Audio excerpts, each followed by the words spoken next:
கொரத்தநாடு சட்டமன்ற தொகுதியோட கள நிலவரங்களையும் எடுத்திருக்கோம். இங்க இருக்கக்கூடிய சமூக ஆர்வலரை சந்திச்சும் கருத்துக்களை வந்து கேட்டிருக்கோம்.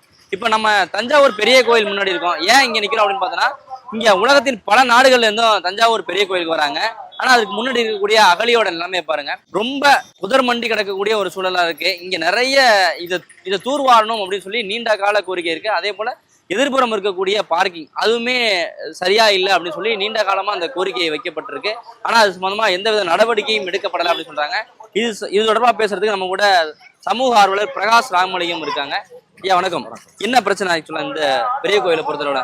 அதாவது தஞ்சை மாவட்ட ஆட்சியர்ட்டையும் அதே போன்று மாநகராட்சி ஆணையர்ட்டையும் நாங்கள் என்ன பண்ணோம், பெரிய கோயிலுக்கு சுற்றுலாத்துறை மேம்படுத்துகிற சந்தமாக எங்களுக்கு கருத்து கேட்டாங்க. அந்த கருத்து கேட்கிற கூட்டத்தில் என்ன பண்ணோம், இது மாதிரி அகழி வந்து தூர்வாரப்படாமல் சுத்தப்படுத்தப்படாமல் புல்லும் புதருமா மண்டி கிடக்கு அப்படிங்கிறத சொன்னோம்.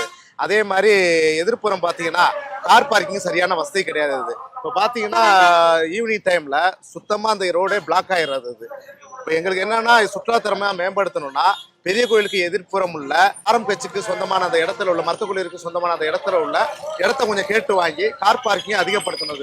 அதே மாதிரி கிளைச்சிறை தாசில்தார் ஆஃபீஸு, அதே மாதிரி காவல் நிலையத்து எஸ்பி ஆஃபீஸின் சார்பில் ஒரு பூங்கா ஒன்று அமைச்சிருக்காங்க. அதெல்லாம் அகற்றிட்டு இதை வந்து சுற்றுலாத்துறை அதாவது இடத்த வந்து அகலப்படுத்தணும். பெரிய கோவிலே இவ்வளோ பிரச்சனைகள் இருக்கு, பெரிய கோவிலை சுற்றி இவ்வளோ கோரிக்கைகள் இருக்கு.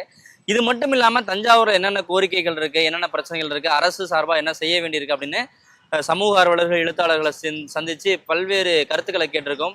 அதையும் விகடன் வெப் டிவில வந்து வெளியிடுறோம். தொடர்ந்து இம்பர்ஃபெக்ட் ஷோ ஆன் ரோட் நிகழ்ச்சிக்கு உங்களுடைய ஆதரவு கொடுங்க.